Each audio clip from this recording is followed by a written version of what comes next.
So yeah, I lived in Los Angeles for about I was here for about 8 years, up until 2010. I worked in the film industry and played music. In fact, I'm here with I promised when I moved from Nashville to LA that I wouldn't join a band. when I Hmm. when I moved to LA, that lasted about 5 days. When I moved here, I joined my friend Matt Crocco, dear friend from Nashville. So I played some music here when I was in LA, but I was working mostly in the film industry. And before I got bit by the startup bug by joining a startup that was a media play. So I took my film industry experience and we started to produce shows online. This is here when YouTube was still a little square like this on Hmm. online. And but we're called G Living, and the mission was to make green contemporary and cool.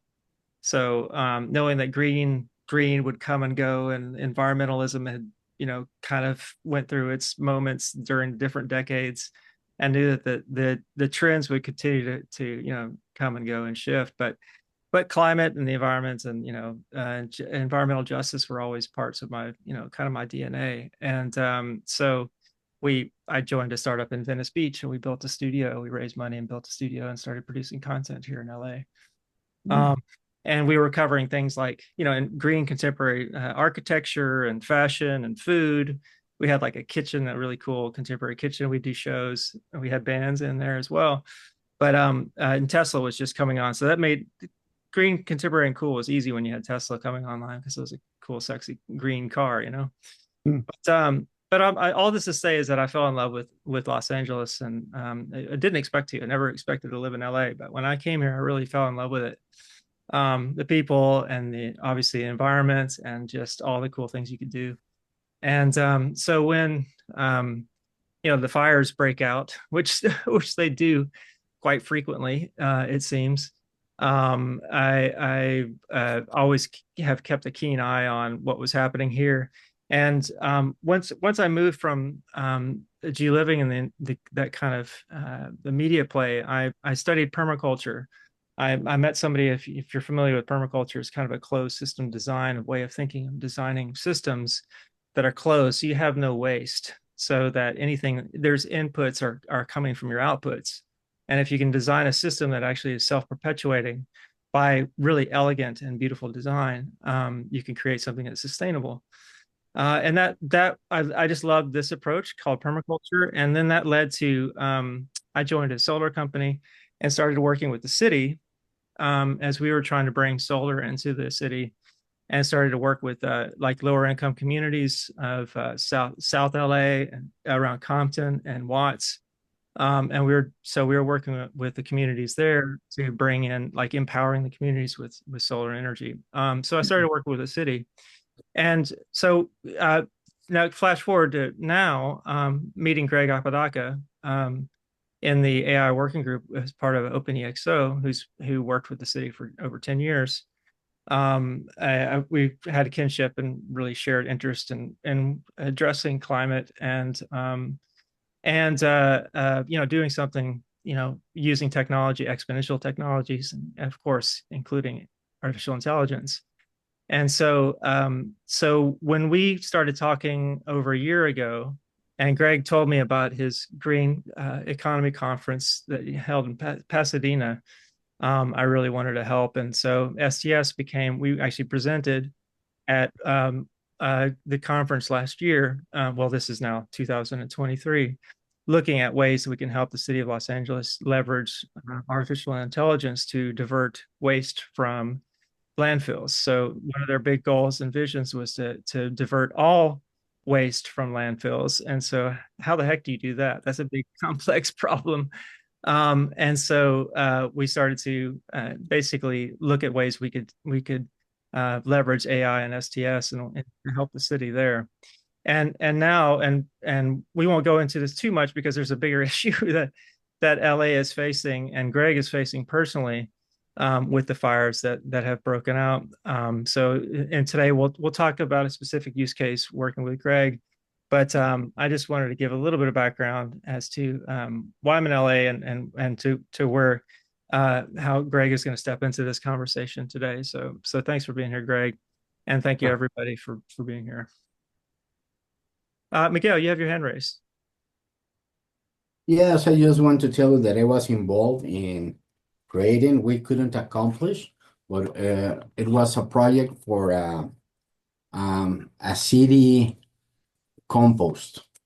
Okay, I make a compost for all the organic material to create a just to in the recycle business. Now, we tried to do it, but I understand that the main way to do it, especially here in Mexico, is to changing the law.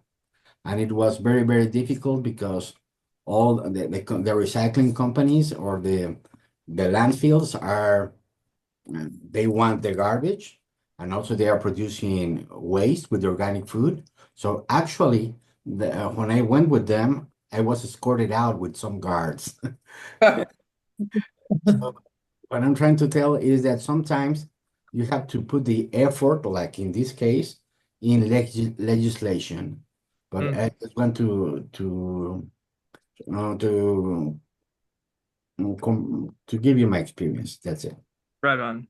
Yeah, thanks. It's good to know your background. And yes, so the forces of I guess keeping things the same, the city in particular can be powerful. Yeah, Chinatown. Maybe you've seen that film. Speaking to the city of LA from many years ago. Um, okay, so welcome everybody. Good to see you, Ben. Dr. Scotton, I hope you're doing well. Pasadena. Francis, good to have you. I think that just seeing everybody here. I mean, John and Ben. I think you know a bit of our history with STS and kind of how we got started.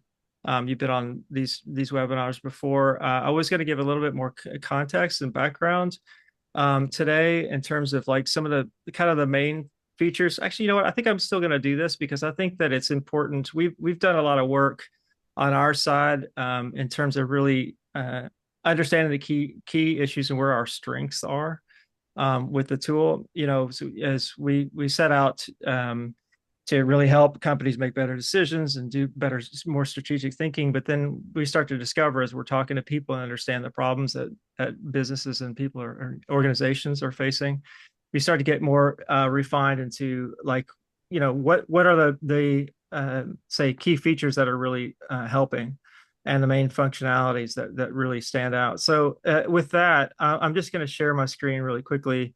I'll share the PowerPoint. Tell me if you can see it. Yeah. Yeah. Okay. So this is just I want to talk about the key features here, and I'll welcome any of my teammates here to jump in if you want to like clarify, but or talk a little bit more. I don't see my slide view. Oh, there it is. Okay. So so really. I think we all know about the combination between agentic and Copilot. We've talked about that quite a bit. We maybe some of you don't know that we do have a lot of templates that we've created over time and the algorithms which are our companions. But really what we're creating that structured interface for organizing complex information and ideas. And we're gonna work with Greg specifically on this. And then also, you know, we can work with you personally to create custom colleagues with specific expertise. So just keep that in mind.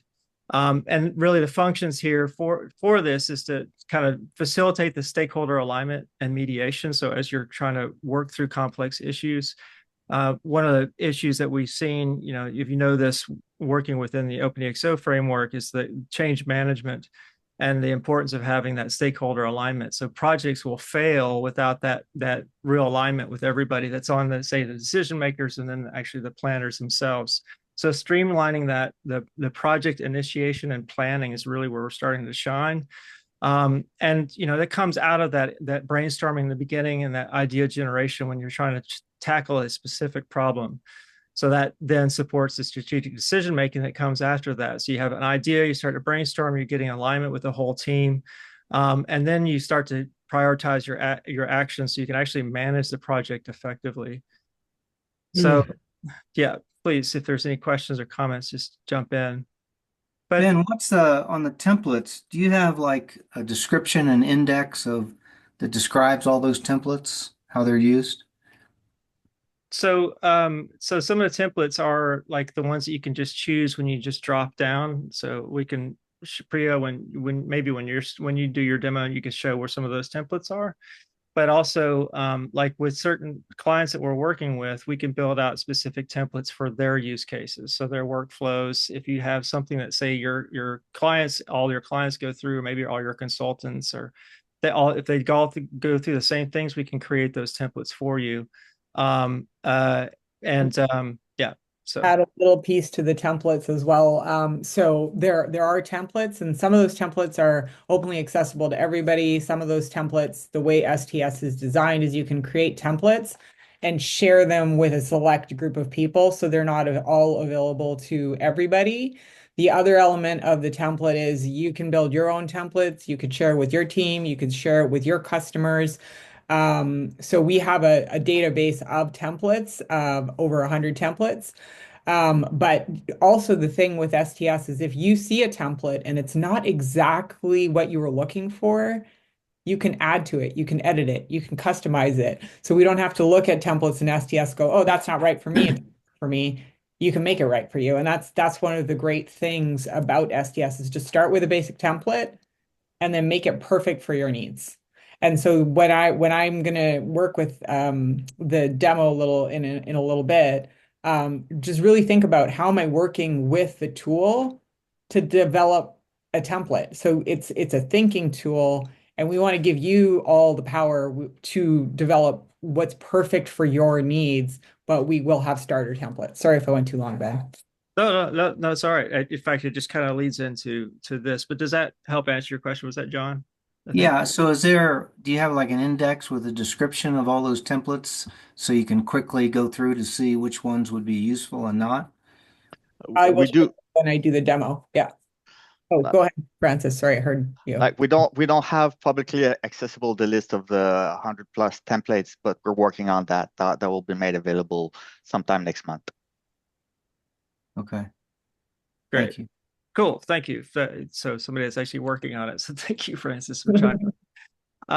So I'll just end here. I think on kind of like the key feature piece here is the mission here is to reduce that project failure by improving that alignment, accelerating the decision-making process by taking the complexity of the issues that we're facing, bringing the whole team into the picture and being able to move forward. Francis, you want to jump in there? Yeah, I just want to add though, like obviously, project failure is a big problem. We all know we've all experienced that, especially in big corporations.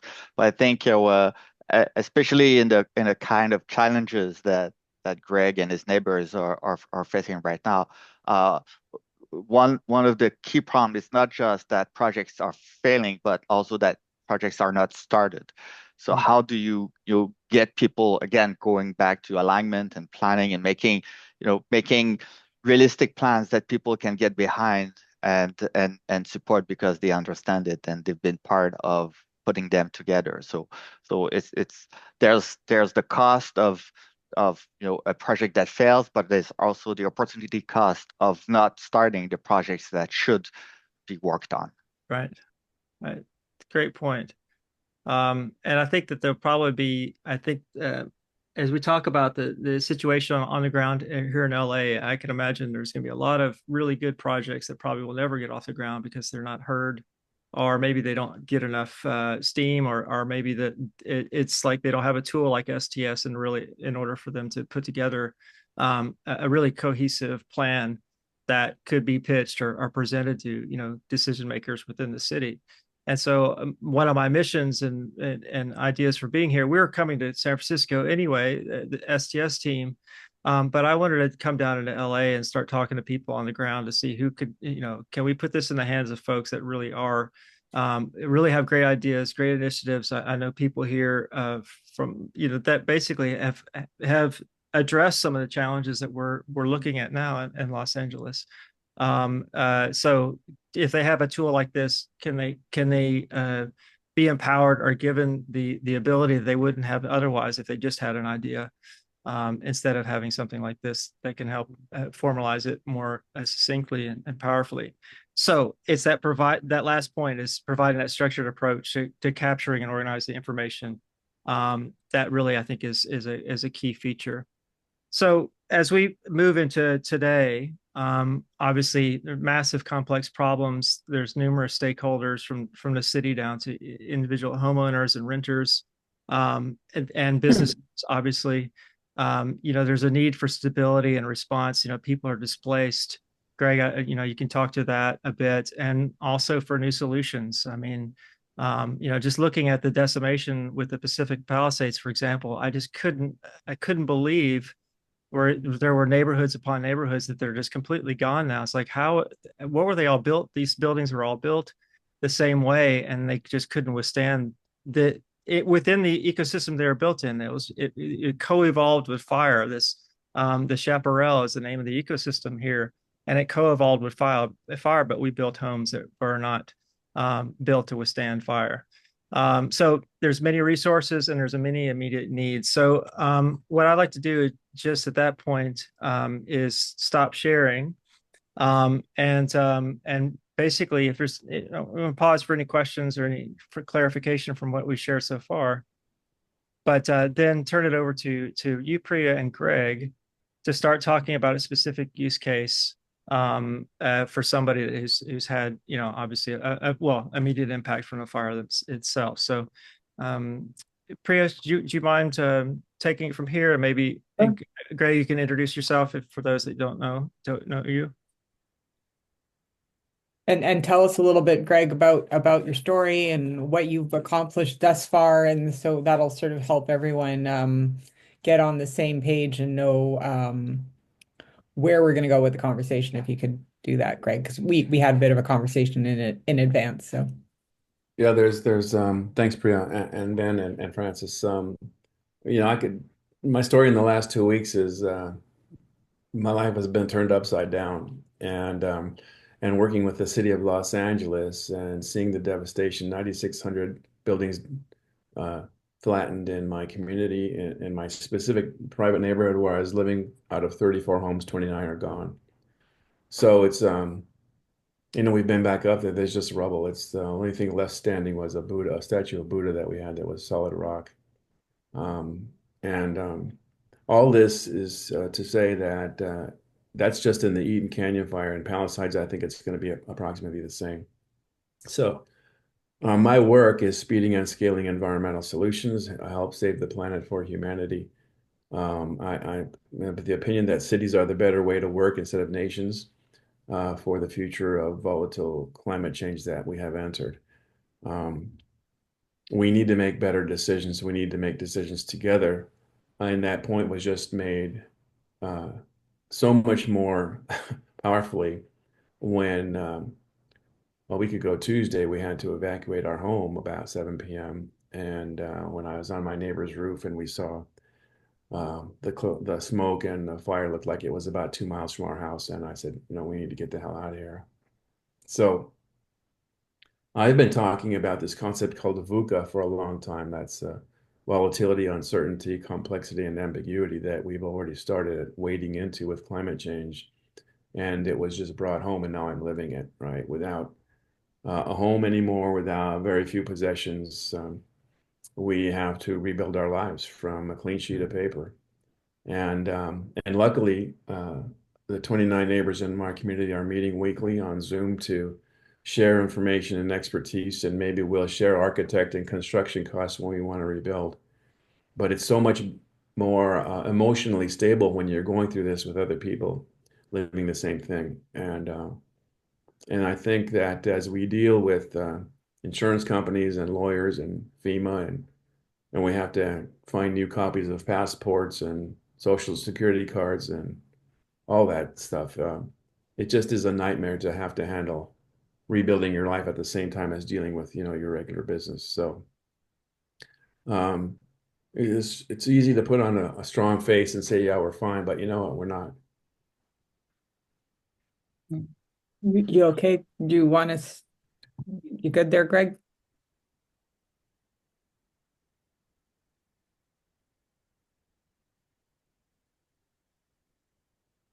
Yeah. So all the more reason to prepare our cities and our communities and our world for the future that we've already stepped into. I hope there are fewer climate deniers out there now, but we need AI, the most powerful tool in the world, to overcome the challenges that we're facing. We're already facing negative compounding climate challenges, but we're also facing positive compounding solutions with AI and VR and 3D printing. And so this work that Ben's doing in Francis and Prion and others is so much more necessary and urgent. And so thanks. Thank you for sharing your story, Greg. Thank you for participating on this call. And as I mentioned to you earlier, thank you for your strength and your ability to show up and also wanting to contribute as you go through your own extreme challenges. So we really respect that you have shown up here and are helping others in your community as well. So thank you for that. So a little bit about the conversation that we had earlier as well. So Greg shared with us that they have done a lot of work already. And Greg, would you be able to share a little bit maybe about how you were able to, when we spoke earlier, you already knew so much and you'd figured out quite a few things that you did not know a week or two ago. And how did you go about that process with your community? Was it sort of sitting conversations, phone calls? What did that look like for you? You know, just as powerful as the loss has been, is the outpouring of love and support from our neighbors and family and even strangers. You know, as I look around our room here, I would say at least 90% of the stuff that we have now has been donated. And being on Facebook community, being on LinkedIn, my wife's friends and my friends and family have provided both physical items, but also expertise, right? And how do you find a lawyer and can you trust your insurance company? And our community is having, our 29 homeowners are having meetings every Monday on Zoom, sharing ideas and, you know, who can we talk to and what have you done and what have you learned and learning about public webinars. And we just spent the last weekend at Pasadena City College meeting with FEMA and Small Business Association and volunteer groups. And there just is this almost so much information you can't hardly process it. But it helps a lot to have the experience of other people to help us kind of wade through the process of, you know, first finding a place to sleep, and then getting food, and then getting shelter, and then getting all the appliances so we can make our own food instead of having to depend on people bringing us stuff or eating out. So it's just really a community effort that we have benefited from and that we need even stronger going into the future. We need this kind of community 24/7, 365, you know, every year, not only after disasters. And so hopefully we can build that. That's my goal. Thank you for that. So a few things. So I'll show you a little bit of what we did with STS in conversation with Greg. But one of the things you can do with a tool like this to help manage the community is I'm hearing that there's a lot of expertise, a lot of knowledge. And so the boards could be a space where you collect all of that knowledge and share it within your community, but it's also easily searchable. So as you have those Zoom calls, you could either just quickly save the transcripts of those Zoom calls. You could say the legal information is going to go here, the insurance information is going to go here. So you can use the STS boards. You could create a project folder for your community, add all your community members to that project folder, and then have various boards within that folder that hold the wisdom that you are developing as you communicate with each other around resources, help support and then build that within your within STS. So I know everyone on this call knows what STS looks like, but I will share our board, and if anyone has comments or thoughts or questions about what I'm saying in terms of clarifying what that means, I can go deeper into that process. But Greg, so what we did with Greg before the call, we had a conversation about what they've gone through, as Greg has shared here. And then, as we know, Greg is very concerned about the climate. So he was sharing some of his concerns and questions about what do we do next? How do we rebuild? How do we know we're in the right space? So Greg, this was a little bit about what you shared, but could you share that again in your own words versus me trying to read it? And Yeah, the big questions in our mind that everybody keeps asking us is, are you going to rebuild? Well, I know that question probably is at least 2 years away, because the toxic debris has to be removed, and then after that's done, 6 inches of soil needs to be taken off the top, and somebody needs to clear it for people living there again. But the bigger question is, do we want to rebuild in an area that we know just burned down? And a friend of mine, a scientist at JPL, just left LA a couple of years ago because he's a climate scientist. He felt it was no longer safe to live in LA. So he moved to North Carolina. He thought that was safe. And then they had massive floods back in a city back there. And he thought Hawaii was safe. And then Lahaina burned out the ground. And his recent post said that there's nowhere safe to live anymore. The extreme weather is everywhere. The atmospheric rivers are creating havoc no matter where you live. So how do I figure out if it's safe and whether I want to rebuild or not? What's my city and my county, and what are the feds telling us about the climate emergency and how we're dealing with it, where we can live safely, or at least how we can mitigate damage? These are huge questions, not just for us in this country, but everywhere in the world. How do we, as citizens, help hold politicians accountable? We just had Biden make the biggest investment in environmental solutions in the world a couple of years ago, and now Trump likely is going to sweep that.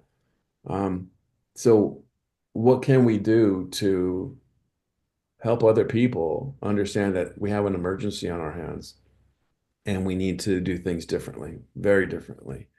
And what steps can we take, in the government as citizens, but also personally to deal with this future and make it the best we can. okay. So Greg has shared a lot of complexity, this micro to a macro, extremely macro global challenge. So this is where STS can help us think through this. It's not we don't look to STS to give you the quote answer. We look at STS as a tool that will facilitate your thinking, provide information, provide context, and help you break down and organize your own thinking to manage something as complex as Greg has described. There's so many elements to it, I could barely articulate it. So where we started with this conversation was this idea of, how do I rebuild? What do I need to think about with respect to rebuilding? And so we put a prompt into STS. So we took all of the questions that Greg had mentioned, and they're all in this section. So we took all of that and entered that into STS. There's so many elements to it, and said, okay, well, what kinds of things do we need to think about when rebuilding? So with this context, we got a number of answers. So assessing rebuilding decisions. So evaluate the risk of rebuilding in fire and flood prone areas. Consider alternative locations.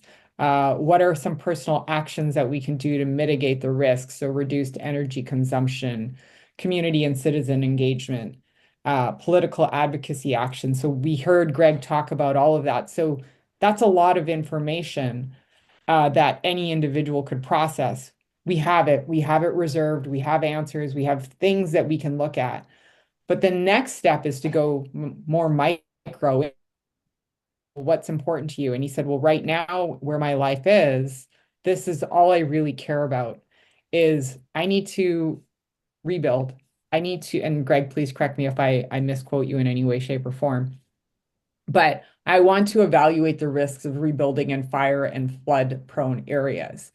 So now we've pulled that out of this big list because we don't necessarily want to look at all of this at once. We just want to break it down into a smaller bit of information so we can explore that further. So we selected this piece of information, and now we went to the AI tab and we put the original question in. What are the big questions that we're concerned about? And then we called this risk one. So this is the first risk that we really want to start to evaluate. And we said, what risk should we consider? What should we look at to evaluate these risks? So we started getting ideas from the AI now. So evaluate fire history, vegetation and topography. So we're starting to now get things to think about that we wouldn't necessarily think about: access and egress, consider availability of access to roads, building codes, floodplain mapping, drainage and water flow, elevation and sea levels, insurance and financial risk, community preparedness. So, I mean, one of the things, we might not think about is let's say something does happen. How does our community come together? And let's say we wanted to go to the next piece. I might add another list to the right here. And I think all of this information is important, so I don't want to lose it. So I'm going to select all of these cards and I'm going to move them over here. And Greg, I'm going towards community preparedness. In terms of where I see your community went, right? It was the community that ultimately came together. They couldn't rely on the city, the government. Right now, where you are, my understanding is you had to figure it out on your own. Is that a fair statement? Yeah, yeah, immediately, our neighbors, our two best friends across the wash from us and around the corner, were exchanging information first. We already had a text chain among our neighbors, just talking about neighborhood issues. So that was up immediately, and we were sharing information. That's why we evacuated, because somebody saw smoke and said, this is pretty close here. So it's that immediate community that helped us first, and the government agencies will kick in later. Okay, so this is what Greg's scenario. So now we had a lot of ideas around fire and flood. So I want to keep some of that context. And following Greg's path, community preparedness is important. I'm going to keep some of this around answers to fire and flood and risk one. So I'm going to save that and say, what are some ways we can prepare our community, come together quickly in times of disaster? And so now we're starting to think this challenge through. We're starting to build a plan. We're starting to get suggestions, but it's in this dialogue with what's real. So Greg is sharing that human element, the dialogue, the experience, the reality of it. And now AI is helping us break this down. So community drills and training, communication networks, emergency supplies. So now your community may look at all of this, Greg, and say, okay, how do we prepare for the next thing that might come up? And I know the environment isn't stable right now. Maybe this is really important to consider now, because I think a few days ago they were talking about rains and the possibility of landslides. If your community has a plan, there might be another step. So wanted to just sort of share how you can use STS to build your knowledge base that you can access in the future quickly, and then also work with really big complex problems and then narrow them down into their smaller elements and get really focused in terms of what's important to you. Not the whole thing, but one or two things here might be really important to you. where you stand in your current circumstances, and you can work with those. This looks really good. We've had a couple of calls already among our community members, and we're kind of brainstorming on what we should do in the future with respect to water supplies and rebuilding roads in the county and all that. But we don't have an exhaustive list like this, and we don't have any experience. And I don't think any of us has gone through a disaster like this before. So this is good. And to your point about the government, we never got an evacuation notice from the county or from the firefighters or from the sheriffs.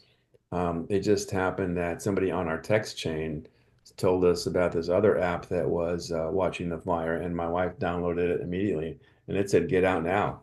And that's what made me go up on my neighbor's roof and see how close those flames were, and that's what made us evacuate. So the combination of technology and people was what saved our lives. Wow. Wow, Mm. that's powerful. Yeah, I don't have. I'm just amazed at, what you're going through and how you're organizing. And if we can help you with this tool at all, great. But also just hoping you guys can find the support you need. What's your greatest immediate need right now, Greg? Well, it's been a couple of weeks, so we're in a safe place where we can live, and we just bought a printer and we bought a booster for the internet, so we're up and running here as far as day-to-day living and business. Mhm. But we still need to lawyer up. We think Edison is negligent, and they started the fire, and we need to find long-term housing because this is a one bed, one bath place. It's tiny, and we need bigger space just so we're not on each other's nerves all the time, and our dog needs a bigger place. And so bigger housing is what we need. We need the money, our insurance guy just asked the State Farm for about $240,000 for living expenses and business expenses, and we need to start paying rent on a new place in addition to paying our mortgage, right? And so we need just time and expertise to deal with that and not get ripped off, in the process. Yeah. Oh, the number one indicator of successful transitions after a disaster is the time it takes to get the insurance claims processed and through. That's the greatest predictor of outcome success. So that would be a really good thing to focus on. Yeah. And having competent legal help and seeing your way through that, I think would be a really good priority. And since you have a community of people working, together that you have, that's a real strength. So I really think that's a really strong asset that you have working with. So anyway, Yeah, good. agreed. Just so you'll know, we thought that our insurance company was going to lowball us, and one of our neighbors had already found a public adjuster. We didn't know anything about public adjusters, Mhm. but so we've hired them to negotiate and deal with our insurance company. They have expertise in the industry, and they know all the tricks that our insurance company is going to use to lowball us, and so they're going to be able to counteract that. So that's a huge help. Great. Huge Not to help. mention the stress of not having to deal with those guys. Yeah,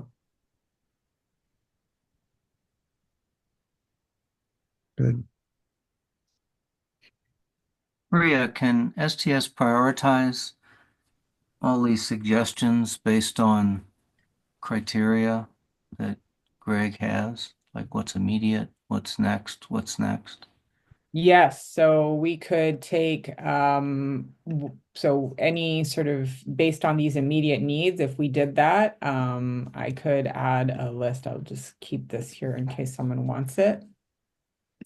I'm going to select all the cards here. I'm going to move them over. And Would it be able to identify and prioritize key resources like agencies and other things and do a comparison on those? so if you So there would be kind of a dualistic thing. So because we are, and Francis, you can tell me where we are in the on the back end. So we don't have live web search. But if an agency existed and was in the training data until 2023, we could search those agencies. And relatively quickly, I have actually gone through that process. And occasionally you might, a page might move here or there, but you will be within the agency. Mhm. And then you can click on one of these cards, you could name the agency, and then you could put a hyperlink to that agency here so that you could just read all of the information, go, these are the agencies that are important, and you would have quick links. So it's, you're essentially doing a quick Google build on your terms. And then if you had descriptions of those agencies for what they did, you could essentially have a list here, pick the lists that have the information that you want, and then you could query everything on this board by selecting those lists to find what's relevant to your current need. As long as you have reasonably good notes, you'll be able to access that information. Well, that would be a great bridge to build to be able to incorporate, Google searches into this specific searches into this, framework in terms of producing results from it. I will let you speak to that, Francis. If Yeah, no, exactly. Yeah. Okay. You So have yes, Dale, I agree, and we looked into it. Now the thing is that Google uh, makes its money when you do a search and they present with you Mhm. ads and you click on those ads.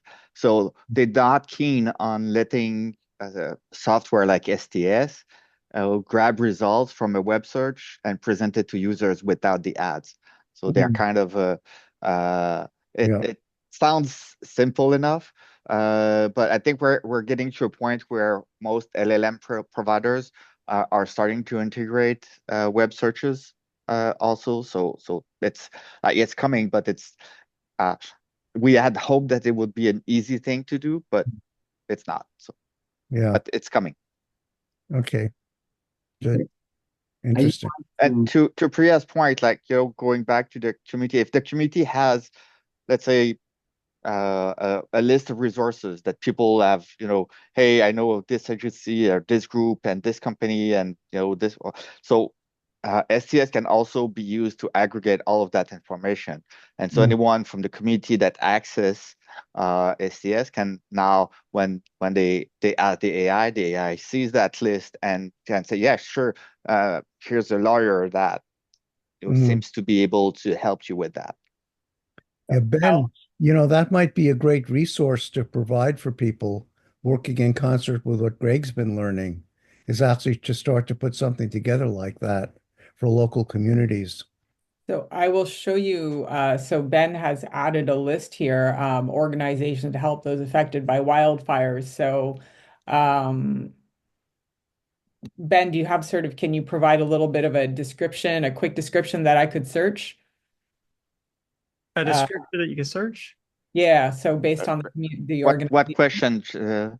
what should I ask so I could search this list to demonstrate our STS's ability? Because I haven't. And so based on like the immediate needs, are like, so we've listed some needs and we've listed some organizations. So I mean, I think that could be something, basically matching your needs with resources. Help us Uh, find organizations that can provide food. I think I can pull that off. So what I've done, see organization to help those affected by the wildfires. That's the title of this list.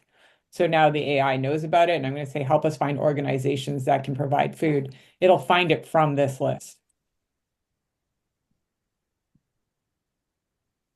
Greg, do you have among your group, your community group of 29 people, do you have anybody in that group that's serving as a liaison to your local city government? Um, Not yet. And actually, we're not in a city, we're in the county. So we've talked about that a couple of times about getting a hold of our supervisor's office. One of our group members is an employee of the county, but she doesn't have anything to do with disaster preparedness or relief. Mhm. But we'll probably be reaching out to them soon because there's going to be a need to, heavy equipment will be coming in to do all that work that our little old road's going to be trashed. The culvert in the wash is too, it's already been too small, and when it rains heavily, water flows over the street. So there's major stuff needs to go on there, and we need help from the county to do that. We're all on septic systems. We probably would want to upgrade to a sewer system. So we'll need to connect with the local government very quickly, very soon. But just to have like one key person who's doing that on an ongoing basis to be able to, create relationships and know who's who. So doing that both at the local level, the county level you're talking about, but also going one up to your representative for your regional area at the state level. So because those people know what's going on in terms of grants and stuff, and you want to establish a relationship and a communication channel. So Yeah. have one person on an ongoing basis managing that relationship can be an incredible leverage point that I would definitely build into your community. Yeah, That's so that's come up a couple of times. I just think we're just not there yet, Yeah.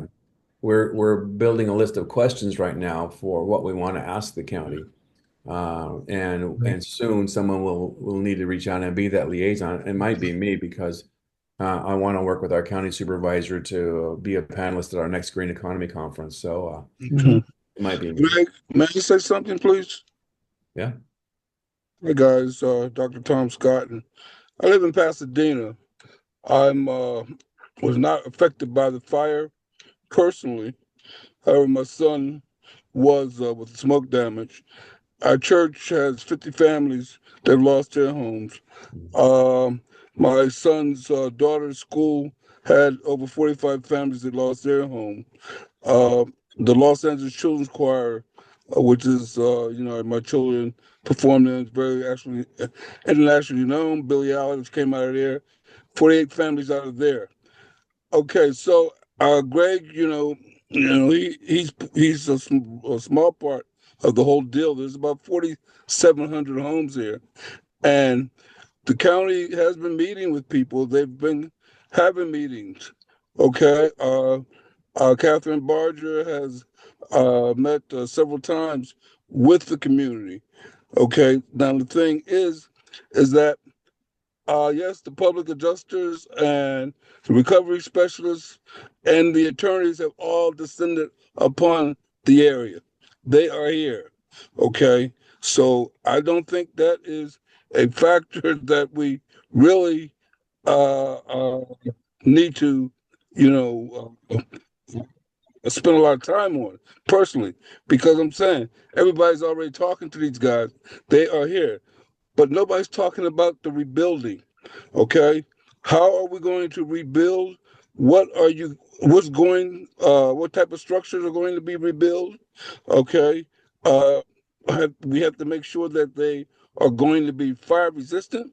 And I mentioned 3D printing on one of our AI calls, I guess a couple weeks ago.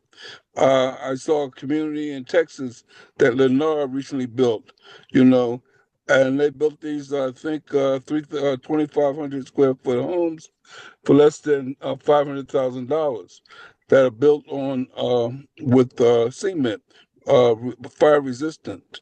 So the thing is that how do we take this and make it available to the entire community? Okay, as many people who want to, because like you said, there's about 4,700 families or homes that have been destroyed.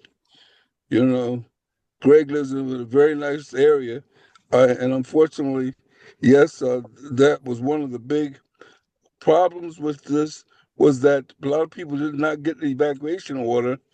And when the fire started, unfortunately, a lot of our assets were already taking care of fires in Pacific Palisades. So there was a problem getting them back. So that's, my interest. How do we talk about the rebuilding? Okay.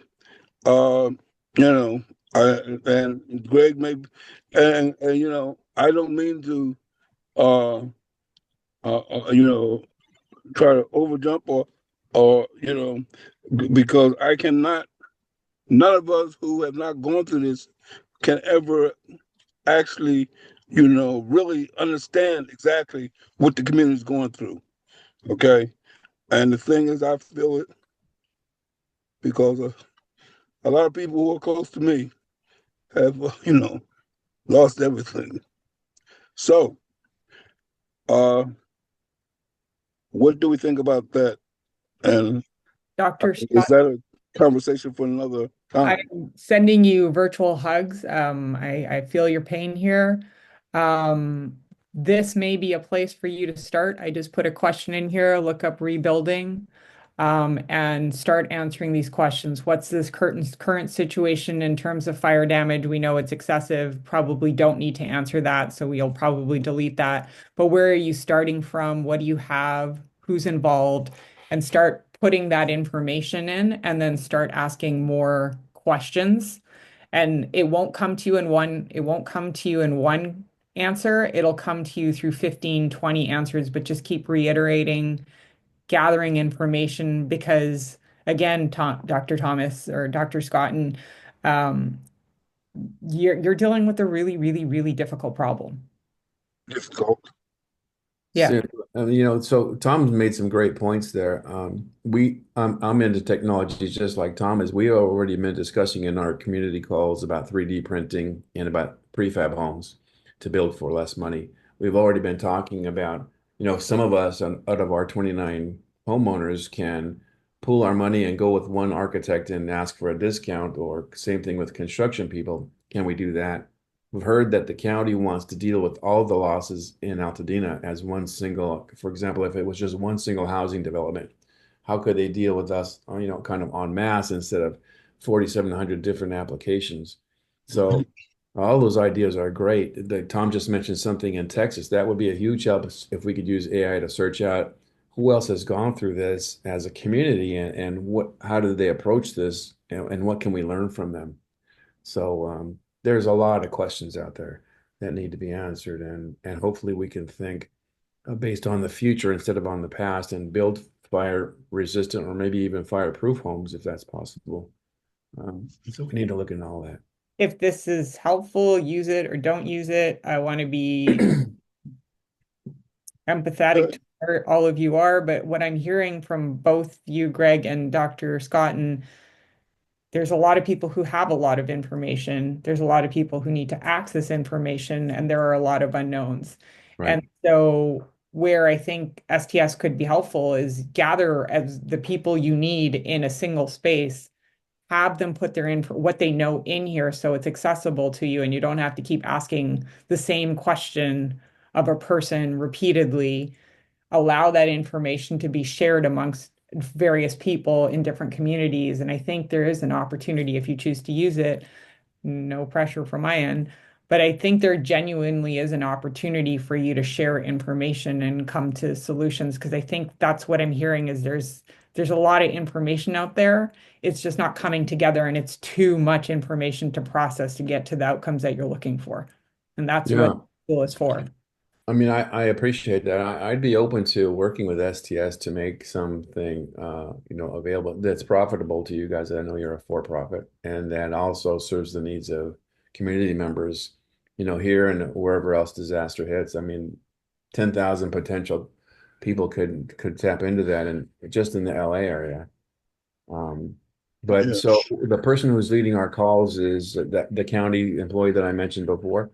I don't know. I know she's keeping notes, but I don't know what kind of database she's trying to assemble.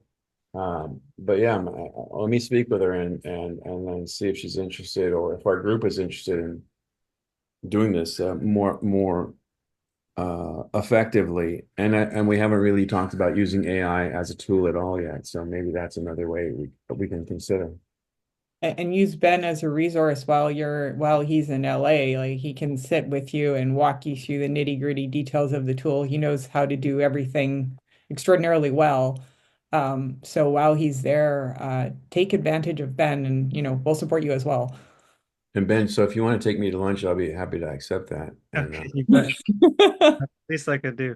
At least yeah. they could be useful for other folks too, just to answer one of the other questions, making this available to other people once you build out some of this information. Yeah, and I wonder if the LA Sanitation Bureau, I bet you they would be interested in helping. Or we have access to also Council Member Blumenfield in CD3 in the Valley.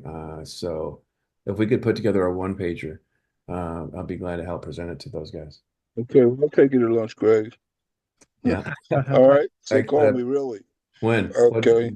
Before Because we we leave, need what's to- the date? We need to work on this situation over here. And the thing is, unfortunately, the county is not as, shall we say, organized as a functioning city. Because in LA, they've already assigned or selected a so-called czar of rebuilding, Steve Soboroff. Have you heard that, Greg? No, I hadn't heard that about the city of LA. Yes. So Karen, what's her name? Bass. Bass, yeah, has already, moved in that direction. She's getting a lot of, I think, unreasonable condemnation. Because this situation, nobody could have predicted it. When I first heard the report or the prediction of it said life-threatening windstorms.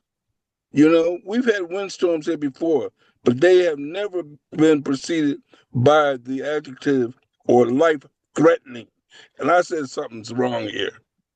But when those winds came, and like I was not in the fire area, it sounded like a train coming through. All right. I mean, it was serious. We heard that some of the winds were 90 miles an hour in our neighborhood, and there's no way you can put a firefighter in that situation.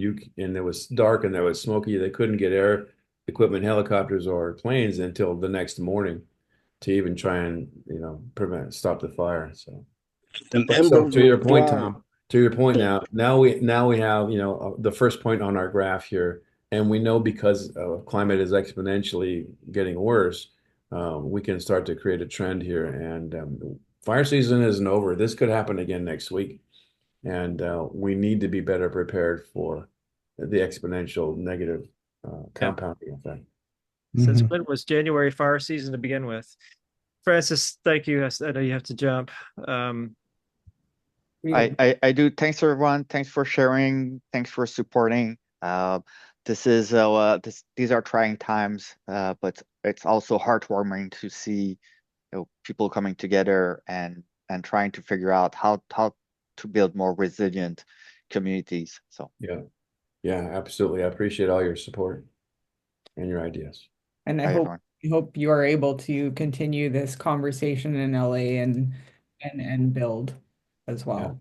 Yeah. So then I can let you close things off, or that's great. So I gave everybody access. If you couldn't access the boards themselves, just give me your email. Yes, Greg, let's continue, and Dr. Scott, and let's continue the conversation and see how we can support and build out something that's really applicable and useful that you can apply right now. That's the idea. And then reaching out to those that are in need, so we can help there too, and help them get the resources if we can. Really, I do want to just say that this is a tool that's really very good for planning, as you can see. You can search for resources, but once you start to build and put the resources together and start to make an effective plan moving forward, addressing this complexity is really where the power lies. So with that, please stay in touch, keep the faith, and keep up the good work. Thank you, everybody, for your contribution. Are we going to be are you going to make the recording available also to us? Yes. I'll upload it to YouTube and give you the links. Okay, thank you. Thank you. Hey, Greg, I Thanks, will get in everybody. touch with you to take you out to lunch, man. Really. All right, I appreciate that, Tom. Okay. Good Thank luck. you, everyone. And I know we Thank you, just guys. gave your questions, so sorry about that, but we really wanted to give space to everyone who's in LA. So, and thank you for sharing your stories. Really appreciate this. Yeah. Thank you. Thank Take you, care, Doc. guys. Thank you. Thank you, everyone. Bye. Bye-bye.